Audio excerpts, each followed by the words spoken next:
What's going on, Jerome's? So, for my money, the Minnesota Vikings had a phenomenal 2024 draft where you secured your quarterback of the future at 10 and J.J. McCarthy. You got the best edge rusher in the class from Dallas Turner at 17.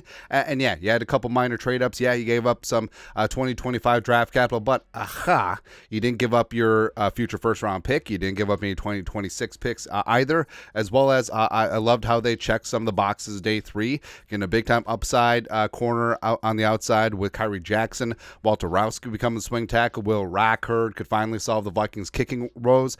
Michael Juergens, I think, is going to be a smooth operator in the interior offensive line. Frankly, I think that he could contend to start in 2025, as well as Levi Drake Rodriguez, senior sack. I think that he is going to be just a ton of fun. Fantastic, man. That's not even getting into the UDFAs, but long story longer. All right, so NFL.com, of course, draft rankings. You need to wait about like 3 years, in all honesty. But again, the reason why we rage against the national media jabroni haircut machine is because they don't respect the Vikings. They massively disrespect them all the time. Every single opportunity, they just cut them down, no matter what.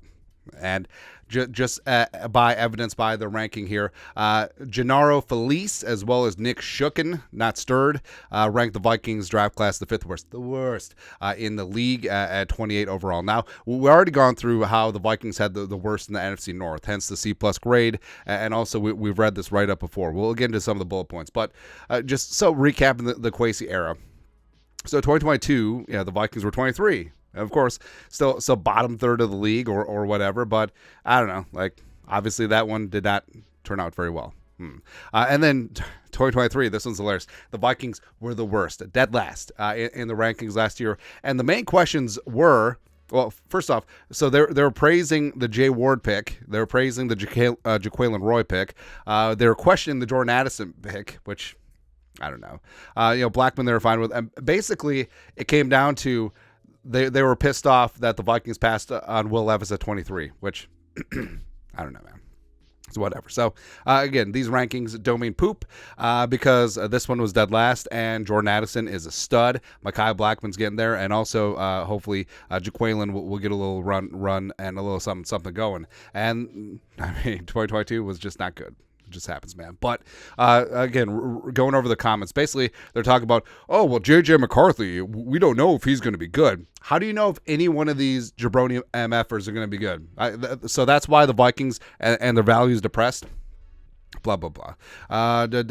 So where does it lead me to project how JJ will fare in the NFL in the dark? I don't know. That's a scary place to be when assessing the merits of a top 10 selection. Oh, because you know for a fact that Caleb Williams, you know for a fact that Drake May, you know for a fact that Jaden Daniels are going to work out. You know for a fact that Michael Penix is going to work out and not just expire from old age sitting behind Kirk Cousins and his $100 million guaranteed. You just know that. So that's why the Vikings draft is very poopy, because you don't know that J.J. McCarthy is going to be good. Please.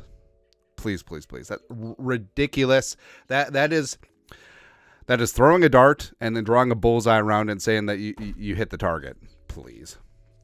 The hell, man. And then, of course, they get into the, trading up for outside linebacker Dallas Turner at 17, but they sacrificed valuable draft assets in order to make that move. And like we said, they will talk out both sides of the mouth. Do you know the hit rate on day 2 and day 3 selections? The Vikings mortgage future. Shut up. Just shut up. I mean, I respect the hell out of what Kwesi did.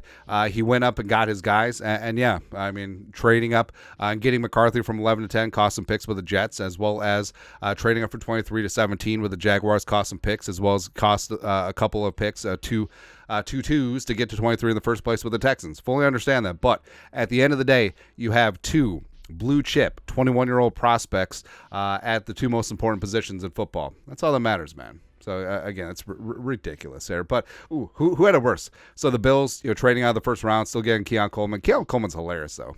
So, I don't care about that. Panthers, I mean, the Panthers got into the back end of the first round. I like the Leggett pick. They definitely need help on the outside. Brooks is going to be good once he comes back from the ACL. I like Trevin Wallace. I mean, I love Crumedy. I mean, Stroud isn't bad. I mean, they're just a bad football team. I don't get it. Cowboys at 31, which I don't know. Like Guyton, stud. Cooper Beebe, stud. Nealon's going to be a stud. Like, I don't mind. I don't know why they're 31. Oh, it's because they said they're all in. Nah. And then, of course, the Falcons, where the Penix pick on its own is fine. Paying Cousins $100 million on its own is fine. Both at the same time, nah. But also, you do question the Rook pick when, I mean, Johnny Newton was just there chilling on the board. But I think the Trice pick is fine. I love the Brandon Dorless pick up in the 4th round. I mean, overall, it ain't bad. But, of course, let's get to the top, where they're just, whose butt are they kissing? Steelers. All right, yeah, I respect the Steelers.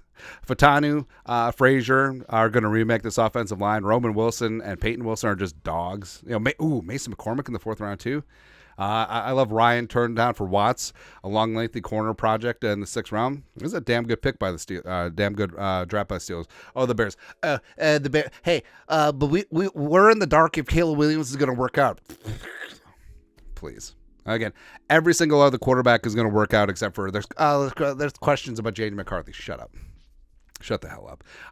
I get so angry reading these national media drone haircuts, just taking a piss on the Vikings, mainly because, again, if you're a hardcore Vikings fan, you know the score. But if you're a Chargers fan, if you're a Giants fan for whatever reason, if you're a fan of some other team and you're around the country and you're logging on NFL.com, it's like, oh, the Vikings must be bad. Well, their draft is is near the bottom, and their draft was the worst last year. They must be a horrible franchise, and Kwesi must be bad. Remains to be seen, but also, it's just ridiculous, man. I mean, hey, all right, so congratulations for getting the number 1 overall pick handed to you. Cool. Also picking consensus top 3 receiver. Cool. And then fan fiction picking up a Ivy League tackle just because he was a fan of the team growing up. Great. Torrey Taylor's going to get a lot of work.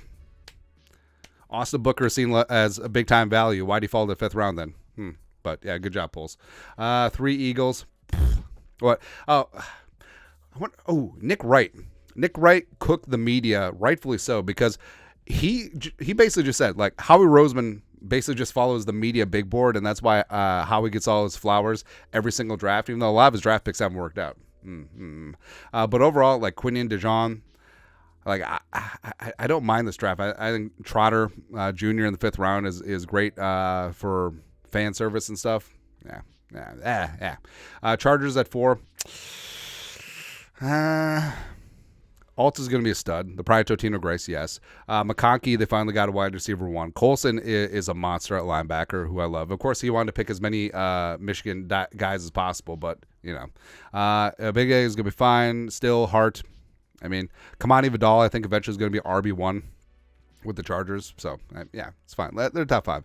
Cardinals draft I love. I mean, Harrison, Darius Robinson, 2 studs right away. I was like, oh, hey, so having two nail driver studs in your 1st round, that gives you a top 5 grade, as opposed to the Vikings. Just, hey, quarterback of the future as well as premium edge rusher, potentially the best edge rusher in the class. No big deal. No big deal. Just, it's ridiculous. Again, where's the Packers? The Packers, Rodgers. Don't make me search.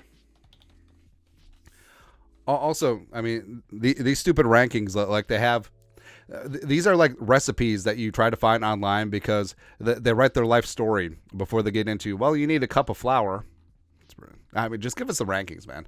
All right, so, I mean, the Packers, I thought had a perfectly fine meat and potatoes draft. I know that a lot of Packers fans didn't find it sexy, but you need drafts like this. I mean, Morgan's going to be a monster along the offensive line. Edgerrin Cooper is a heat-seeking missile. He is an upgrade over Devondre Campbell. And then he and Walker are going to do some nice on the inside.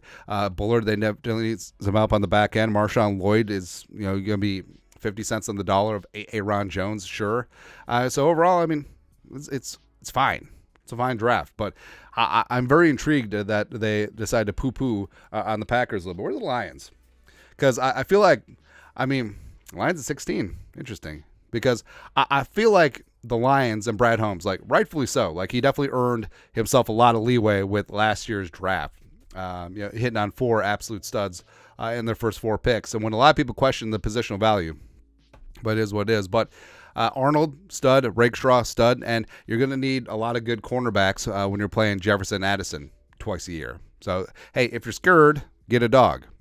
And then, so they traded up future picks for Manu and Vaki, which we've set our piece on. I don't know, like, so how come the Lions aren't getting roasted for giving up significant future draft capital?